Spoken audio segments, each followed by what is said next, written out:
In the world full of podcasts, he's the undisputed heavyweight champion of hot takes, an Auburn sports homer, master of the book, and message board legend. Get your buttons buttoned and your hats flattened because the Top Button Podcast is about to kick off, and you don't want to miss your courtside seat.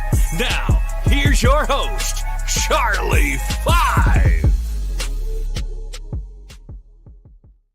Yes, sir. We're back for the second time today, and we have a practice recap episode. We've done this after every live practice, except for the one on Saturday. Couldn't get that one done. Had some family stuff going on, but we're going to try to do this today. Going to do it tomorrow as well. Open up the floor to questions, and I got a little stuff I want to go over to begin with, and then we're going to turn it over to the chat and have some fun. So I want to kind of give you guys an idea of like when we get to go to practice, what that's typically like. Okay. Because something happened today that was a surprise to all of us. And it was really, really cool. So typically, at least the last several practices that we've gone to, that practices are broken up into periods. So like period one, it may be a certain form of drills, period two, period three, and so on and so forth.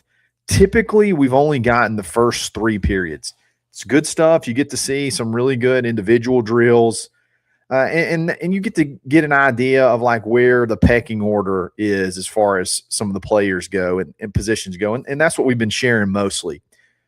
And usually, you go in there, hey, we're going to have periods 1 through 3 again, and and that's it. And then you get player interviews afterwards. So we go in there today, and it's just a regular old day. You watch them warm up, you watch them, get ready, and then the horn blows, and then the periods start. Okay, so we're out there. Period one is just like any other period that we've ever had. Period two, about halfway through, the horn blows. A horn blows, and you hear Golish yell, defense on the sideline, offense on the sideline, and we're going ones versus ones. And we're kind of looking around like, are we supposed to see this? This is not on the schedule. Like, what do we do? Last year, under Hugh Freeze, they had this period that they called Tiger Ball, okay? And it was period 5 every single time. And when period 5 came along, we were always instructed, take the cameras down, no pictures, no videos. You can talk about it afterwards, but no videos and things like that, because this is ones versus one stuff. This is stuff you don't want out there necessarily on film. Now, I want to give some props to Auburn's football SID department, because they are freaking on top of things like all the time. Like we know what the expectations are. And I think they have very good guidelines as far as keeping us in line and keeping everything like running a tight ship. And I respect that. It was pretty clear that no one knew that this was going to happen. It was pretty clear that Golish called an audible in the middle of period 2 and decided they were about to have like a little mini scrimmage. And I think there was a lot of people that had cameras up filming, the drills and things like that. But then it's like, oh my gosh, like we weren't prepared for this. Like no one let us know about this. Like, what do we do about this? So there was a little bit of pandemonium, but yeah, we did get to see some ones on ones, and that was absolutely incredible. So I'm going to kind of walk through who the starting lineups were. I mostly watched. I was on the defensive side, so that was today. Zach took offense, I took defense. But when the first team defense ran out there, pretty much everybody you would imagine was in the starting lineup that we've talked about from the beginning, except for Cody Sigler. I don't think it meant anything. I think it was just he's been a little bit banged up, so like there's just no reason to throw him out there right now. He's good. He's good, guys. So it's pretty much chalk across the board. Deshaun Womack, Jared Smith, Dallas Walker, and then Buddy Mathis went in first. Your two linebackers, Melendez and Xavier. And then you had Blake Woodby, Fred Gaskin, Sylvester Smith-Reed, Champ Anthony, and Gavin Jenkins out there. And then you had your first team offense. And then they ran like an actual scrimmage. So like the very first play, they did a little a run play for a very minimal gain, 2 or 3 yards potentially. Second play, threw a slant. Byram threw a slant to, I believe, Keyshawn Singleton, and it was hot. It was on the money, but Singleton almost acted like he wasn't really prepared for it, and he dropped it. It went through his hands. And then the big thing happened. They drop back, and Byram looks off the safe. So you got 2 deep safeties. He looks the safety off, and he throws an absolute dime to Jeremiah Coger for about a 70-yard touchdown. And it was electric. It was funny, too, because at that point in time, I was on the sideline of the defense. So, like, it literally was, if there's ever video released of this, you're going to see me in that catch, like almost in that catch. I could have made a play on the ball. I had a chance to make a play, but I didn't. Beautiful throw, beautiful catch, and just a really cool atmosphere around it. And I think the biggest takeaway that I took from today's practice is that's not something that I think happened a ton in spring. I think the defense pretty much had their way with the offense almost day in and day out. And I said, one thing I wanted to hear from the scrimmage, I think I said this on multiple shows. Hey, I want to hear that the offensive line is getting some push. I wanted to hear that, the offense is making some big plays. Byram's connecting on some big passes. These wide receivers are able to get separation, because that just has not been the case. Everybody is very, very concerned about the offensive line, especially after that video went out and like all the internet offensive line coaches started having their way with it. It was a longer developing route, blocked really well, and he put the ball on the money. I mean, there's no defense for the throw that he made to Jeremiah Coger. So that was obviously super, super fun. I'm glad that Golish allowed us to see that. They also did twos. Tia was the second quarterback, threw a bunch of really good, made a bunch of really good completions, had a good first down completion over the middle to Brian Williams Jr. They got the ball to Deshaun Spencer in space a couple of times, and he made some things happen after the catch. I think all in all, you just saw the offense show a lot more promise than the I guess then the vibes around the offense have been since spring. So I left practice today feeling much, much better about the potential of this offense. Saw a little bit of offensive line versus defensive line, 1 versus 1s. And it was exactly what you want to see, because both sides were winning battles. There was some offensive linemen winning some one-on-one reps. There were some defensive linemen winning some one-on-one reps. It was really, really good competition. And I think that is exactly what you want to see when it comes to, these type of practices.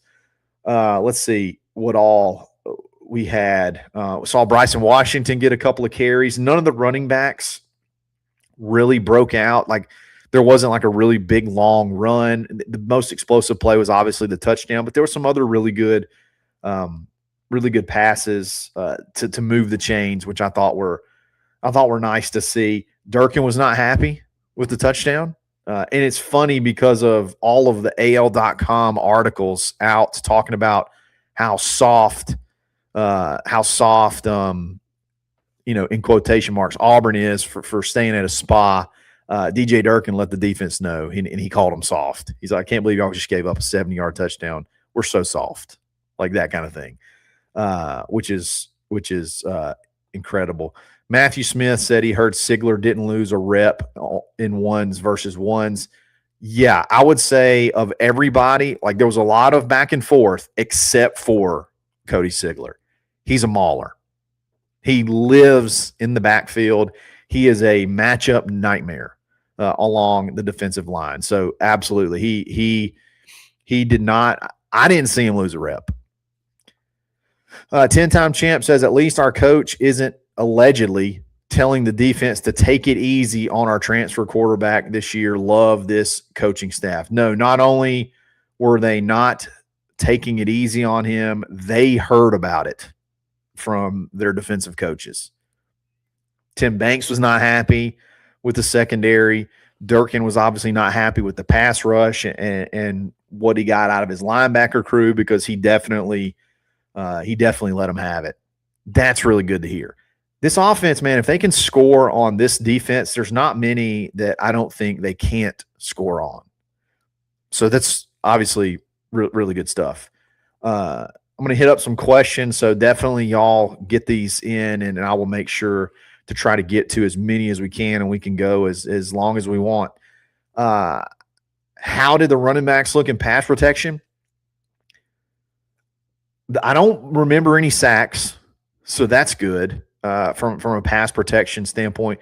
It was really hard to see. It was really hard on the angle that we had to be able to really lock in the running backs in pass protection. But I'll just say this, the touchdown pass required a pretty stressful load, maybe the right word.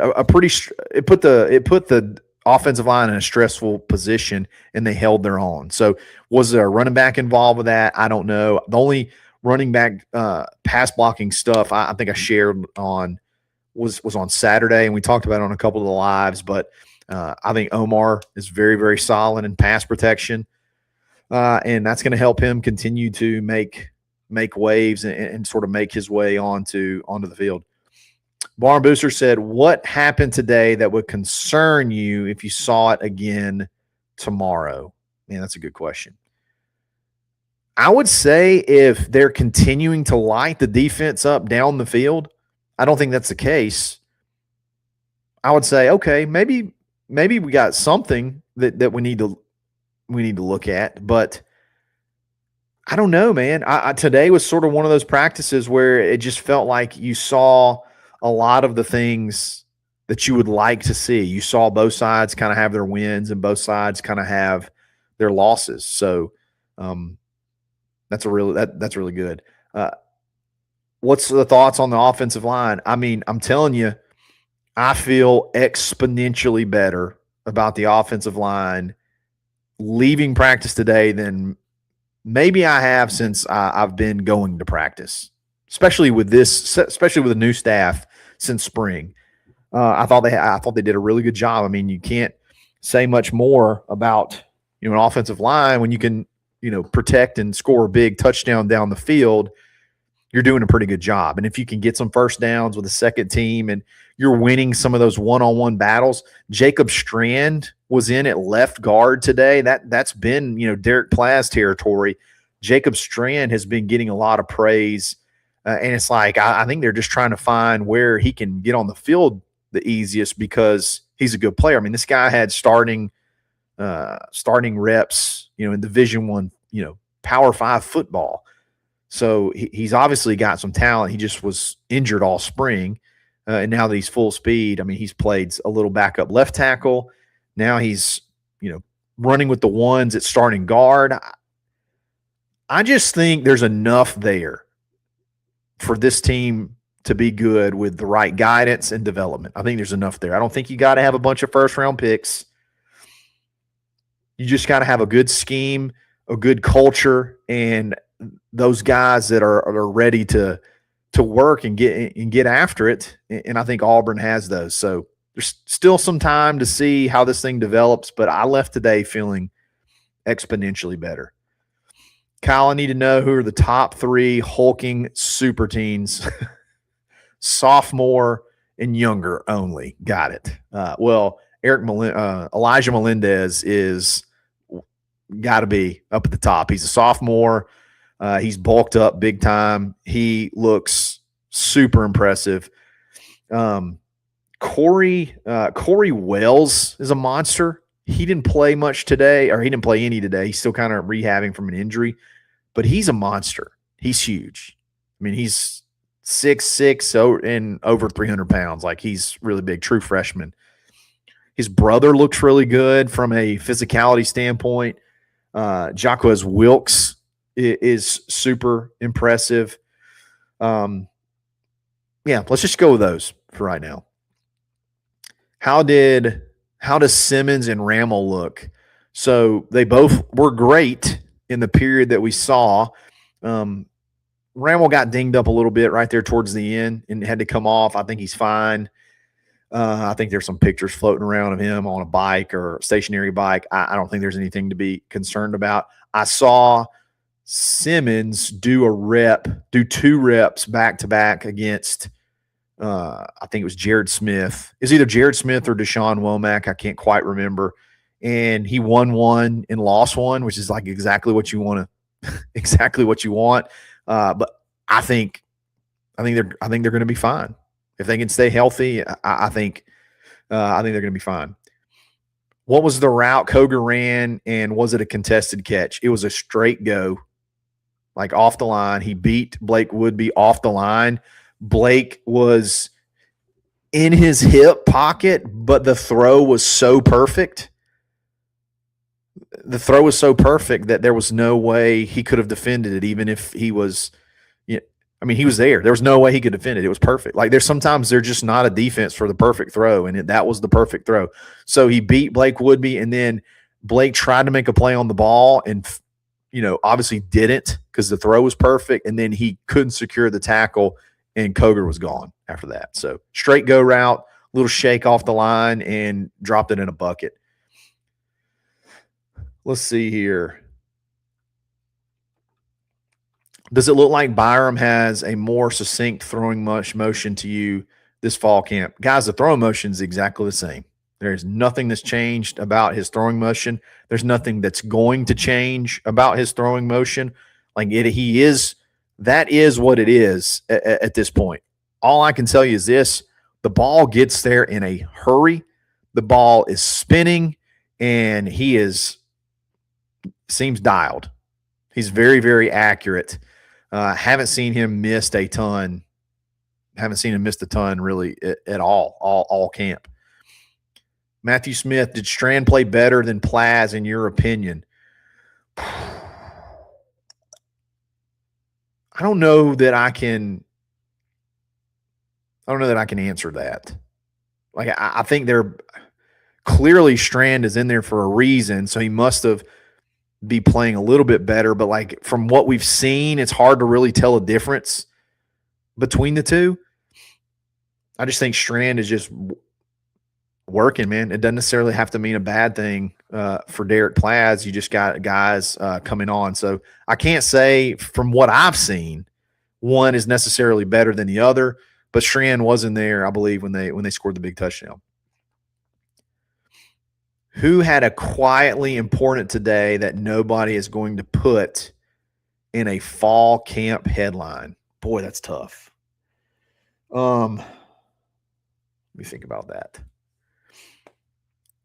All the guys that made plays today, Arliss Boardingham, probably. That's who I think I'd go with. I don't think he recorded any stats. Had some really good blocks, and he's clearly the number 2 tight end.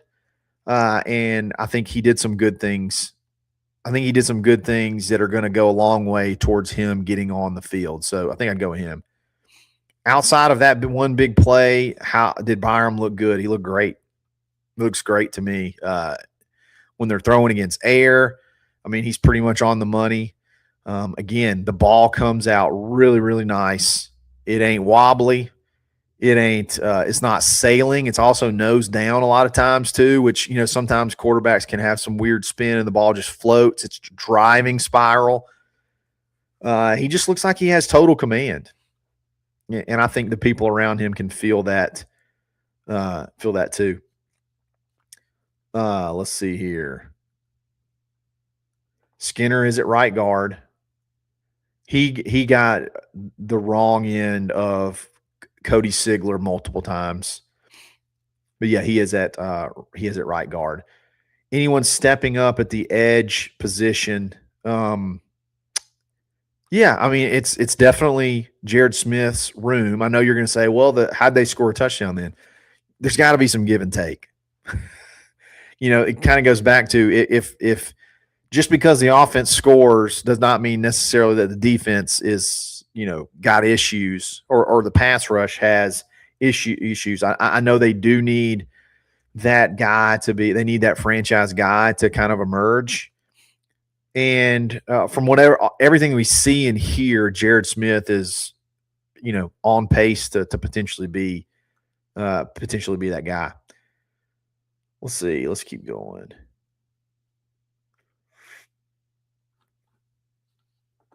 Miss Kathy, do you have an updated season record prediction after today's practice? Yeah, we're going. They're not losing. They're not losing. It's undefeated.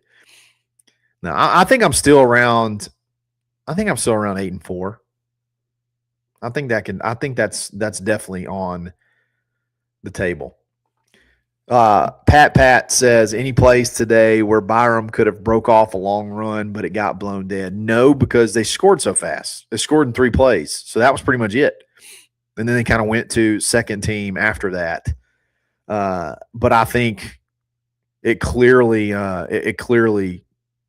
when those opportunities arise, he's going to be able to rip off. That happened in the spring game. There were multiple times in the spring game that I thought he could have gone for 30, 40, 60 yards for, big gains. And those opportunities will present themselves.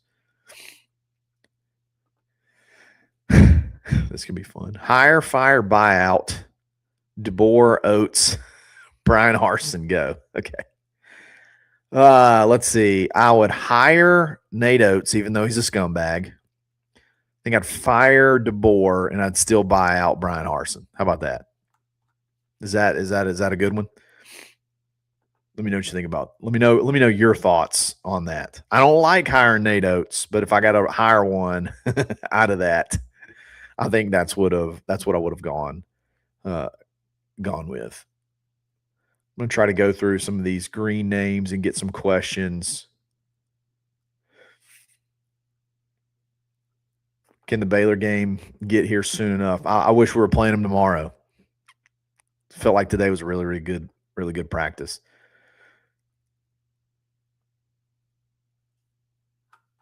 Let me go back down to the bottom. Did Champ get in? Yeah, Champ was in on the touchdown. He was at nickel. No. He was at safety, actually. They're moving him all over the place. This is a good question. Who's going to end up starting at DB when all is said and done? Okay. So I think your corners are going to be Gavin Jenkins and Andre Jordan. I would be shocked at this point in time if it's anybody other than those two as far as your outside, your corners on the outside. Nickel is where it gets tricky. I feel like nickel in the field safety and boundary safety, like Tim Banks said yesterday, are interchangeable. And I feel like Eric Winters is going to be one of those, like 100%. I think right now, Champ's probably going to be one of those. And then Sylvester Smith-Reed, I think, is going to be the other one. Where they go, I don't know. Fred Gaskin's making some noise. New boy still, coming back from injury. He's definitely going to have a say in everything. And then Caleb Harris is going to have a say in it. Think about those names I just mentioned and how deep that room is. It's crazy, man. Like my show this morning was that linebackers are far and away the best position group on the team, but that dang safety room is, I think, going to give them a run for their money. I know it's less important, but how did Tia do? Looked good. He moved the chains with a really tough throw over the middle, and he kind of placed it where nobody could get it but his receiver. Brian Williams Jr. made a really good catch and kind of slid down for the first down. Was really sharp, getting the ball out quick to Deshaun Spencer a couple of times where he could make some plays after the catch. I think he threw 3 or 4 passes, and I think all of them were caught. So he obviously looked really, really good to me. I mean, he's pretty solid. He's been solid. Good question there. Let's see here. How many running backs did we play and in what order? Okay, remember, this period was really, really short. Okay, so it was not like there was a lot of snaps to go around, but it's Cobb, Omar, and I did see Bryson Washington get some snaps, and I saw Tay Meadows get some snaps. So I think it was pretty much that order. Cobb, Omar, Washington, and then Tay Meadows.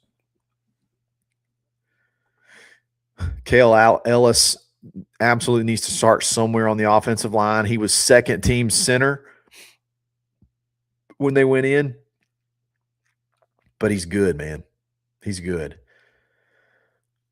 Let me keep rolling through here. Were there live punting drills? No, there were not. Everybody says it's Hudson's job to lose, though, as far as punting goes. Does the barn have some game day plans this year, like meetups or tailgate things? We're working on some things. And I noticed somebody said something about the Bucket Shop Cafe in Atlanta pregame or Barncast. Still working on those two. And I promise you we'll get those details out very, very, very soon. Let's see here.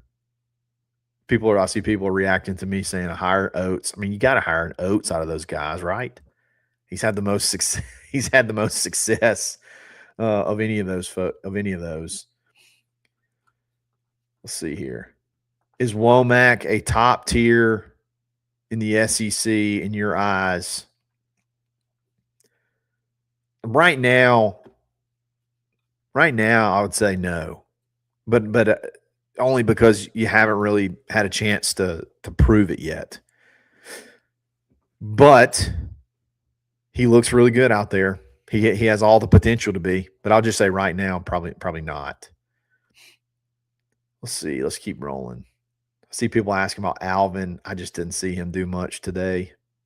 I don't know what to think about that.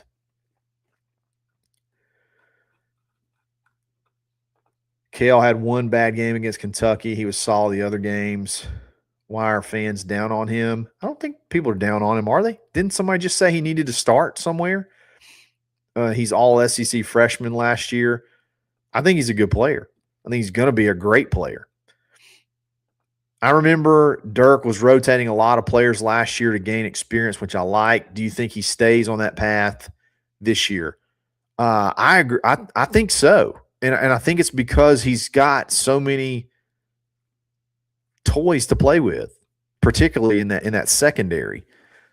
Yeah, I think there's going to be young guys. If there's young guys that can step up, that may be a good question. Like, who are some of those dudes that could maybe, play early and make an impact? Could he figure out a way to get Jacquez Wilkes on the field and use his skill set? There's just a bunch of dudes that I think can play in that rotation, that two deep, and I definitely see him being having a similar year where you're playing a lot of folks. I don't know about 110% on Alex McPherson, but I think he's about as healthy as he could be, healthy as he's been. Look good. I think I saw him kick a 50+ yarder today, so really good. I'd love to know from a defensive guy who played last year what his thoughts on this year's offense. It would say a lot about what this year's team is capable of. I'd love to know from I assume that's defensive guy who played last year. Oh, that's a good question. Okay. So yeah, I'm with you. That's actually a really good question that I'll try to make sure if I get an opportunity to ask a defensive player, basically say, hey, you had to defend this offense. You had to defend the offense last year, and then obviously you're defending this new offense. Which one gives you more fits? Like, what do you think about it? The difference from a difference standpoint. I like that. That actually is a good question. Riddick or Diaz? I'm going Diaz right now.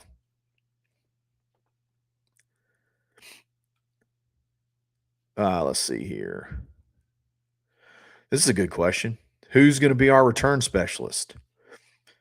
So I know in spring, For punts, they wanted it to be Christian Neptune, and he's getting back healthy, and he is electric. But to be totally honest, we haven't seen that yet. We haven't seen any punt return drills or kickoff return drills. So I'll have to do some digging on that, but I'll get back to you. I'll get back to you on that. Do you think we can get Riddick into like an Arvell Reese role where he's kind of a Swiss Army knife linebacker with him being athletic as he is and as good of a pass rusher? You got to do something. I think they're going to have to do something like that. He's too skilled and he's too good not to be on the field.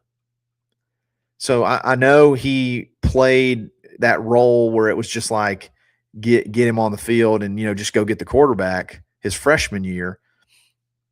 Wouldn't shock me if that was like that was a role that was created, or if it's not, like they need to, like at least there's got to be some situations where you can just put him out there and like let his athleticism take over. Andre Jordan and Pleasant are probably the starters. I don't necessarily agree with that. Would you have Pleasant returning kicks? Somebody already asked. How do you not have him as a kickoff returner? He's one of the best in the SEC. I don't see him, though, currently as one of the other starters on the other side of Andre Jordan Jr. So, you gotta put him back there. You got to put him back there returning kickoffs.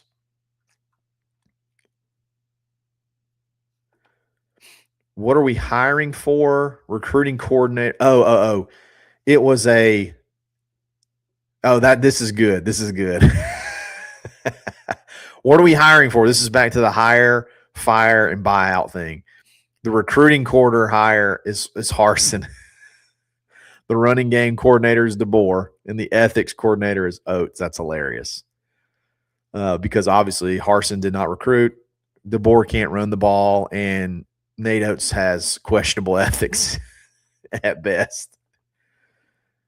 That's good. That's good stuff. Let's see here. Besides Koger, did any other wide receivers impress? Deshaun Spencer impressed with the twos. Brian Williams Jr. impressed. I watched some of the stuff like after the fact where they were just throwing on air, and Keyshawn made a really pretty catch. It was kind of like a back shoulder where he had to adjust his body. That was a really pretty catch. Chaz had a really pretty over the shoulder catch. I think those guys can play, man. I think they're gonna be able to play. Let's see here.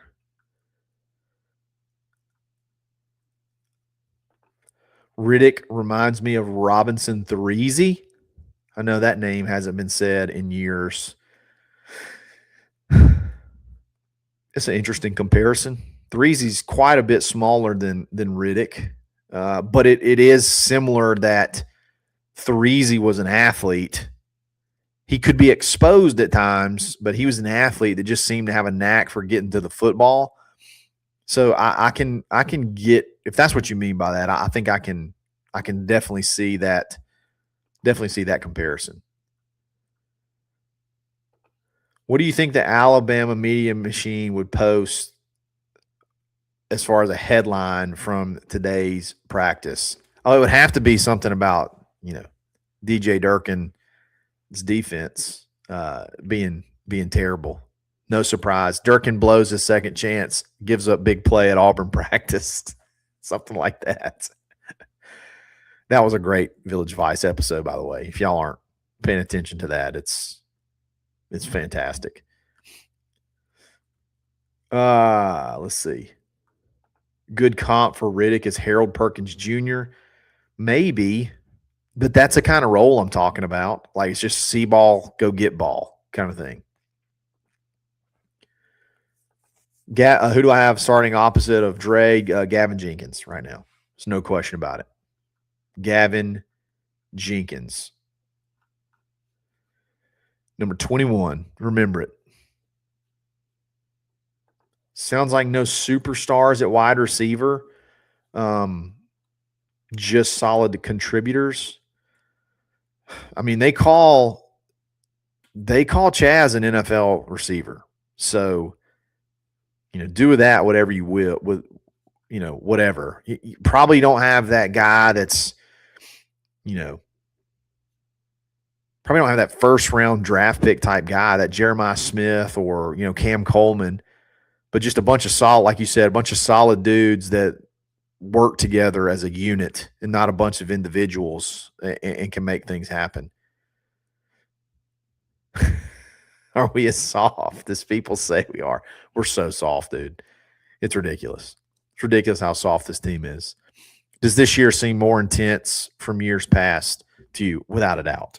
Now, intensity doesn't necessarily equate to wins, but if you're asking if there's a difference in intensity level, I mean, it goes so far as, I mean, even from the media standpoint, it's intense. Like you don't want to be in the way. There's a lot of stuff going on. Like it's not just kind of like sit back and relax and watch practice. Like you kind of got to keep your head on a swivel. Like everything about it and every aspect is more intense. Prediction for sack leader in 2026. That's a good one. I'm probably still going to go. I'm probably still going to go with X, Xavier Atkins. Why not? He killed it last year. Is Bryce Cain starting? Not that I can see right now.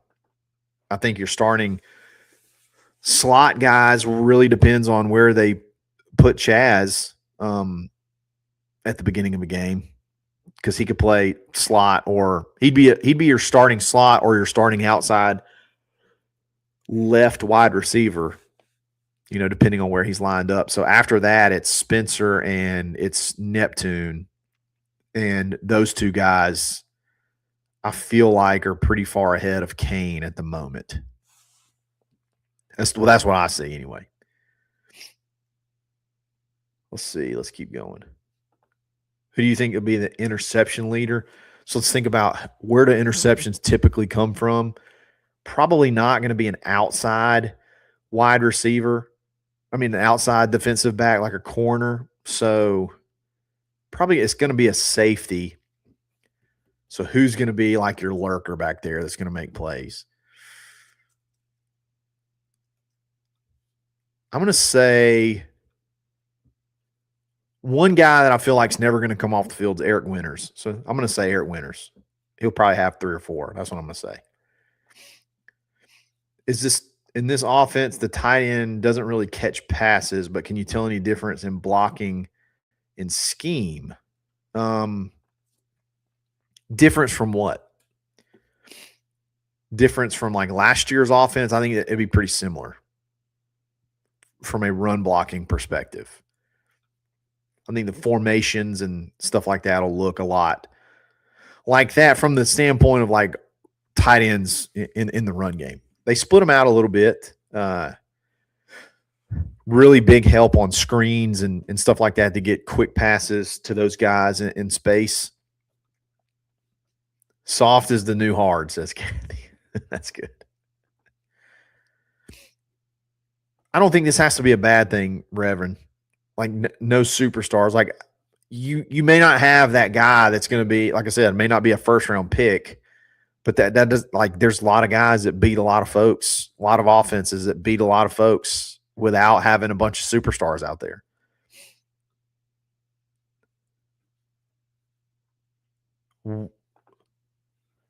What are your, for this year, coach goal? What are my expectations? Maybe to be soft, Sharman soft. A little shout out to Village Vice.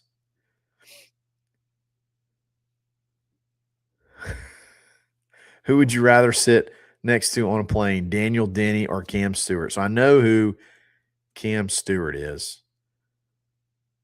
Who is Daniel Denny? Y'all don't hate me. Yeah, I don't know who Daniel Denny is. So I'm going to say Cam Stewart. Or maybe I should say Daniel Denny because I do know Cam Stewart. How about that? Let's keep going. We'll do a couple more and we're going to get out of here.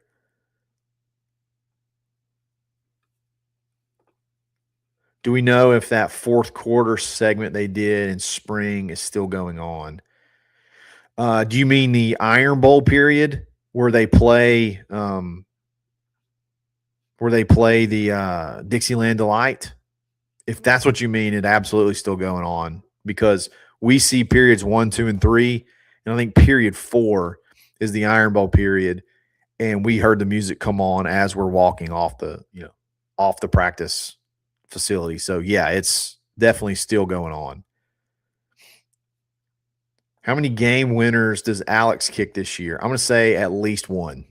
And when I say game winner, I don't mean like when the clock hits, it doesn't have to be like when the clock hits 0, but like a field goal to put Auburn up by 1 or 3 points towards the end of a game. I think so. I think I'm going to say at least one. He's going to hit some big kicks though this year. There's no doubt about that. So what I'm hearing is there's give and take on offense and defense. That is exactly what you want to hear during fall practice. You are dadgum right, sleeping giant. And that's exactly what I'm saying. It felt like there was a lot of give and take and not just all take from the offense, just taking it. They were giving it too. That's pretty good. Yeah, you're absolutely right on that. Haven't really seen much punting, just being honest.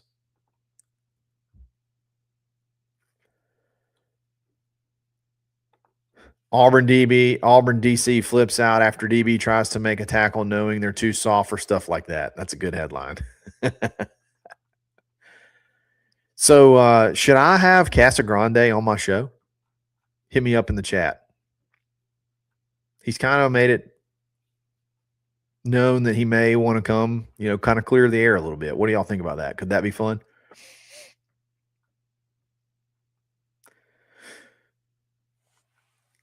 I think we might be getting out of here.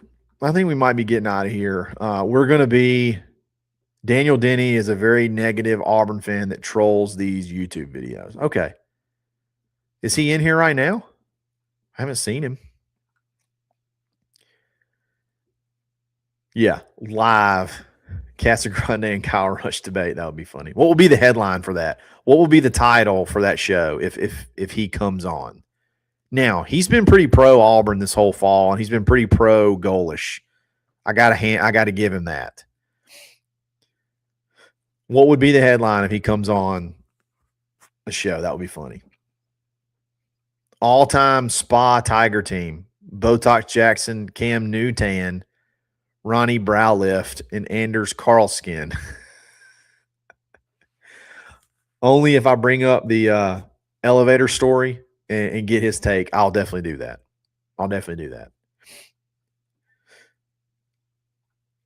Auburn podcaster tries to unplug Alabama media machine. I love it. Known journalist gets into fight live with C5. That's incredible. Yeah. I'll stumble over one question and Auburn will immediately pick to finish last in the SEC. I wonder, this is no joke. I do wonder if it probably didn't move anything on Vegas, but those Kalshi and those poly markets, it's live trading and whatnot. I wonder if those quote unquote lines moved very much today after word started to get around about the the big touchdown, because that stuff, like, people will jump on there and buy and sell. I mean, you can buy and sell 100 times between now and kickoff. All right, guys, thank y'all so much for joining. We're going to be back here again tomorrow at 2 o'clock, 2:30, something like that, after practice. I don't expect us to get another fun period like that. We might, and if we do, we'll rejoice and be glad in it 100%. But I think Goalish, he dangled the carrot, gave us something to go off of, and that was completely by design for him. I don't think the play was designed or the success of the play was designed. The outcome was designed, but I think that period was in there for a reason. There was VIP guests there today, obviously the media period. So put something out there fun for people to talk about. Y'all have a great rest of your day. We'll talk again soon. Thank you. Make sure you like, make sure you subscribe. Definitely take advantage of the premium membership in these chats. I'm going to try to hit the green names all first as much as I can. And then obviously the super chats as well. I mean, I definitely will pay attention to those. Y'all have a great day, and we'll talk again soon. Thanks for listening, and drive home safely.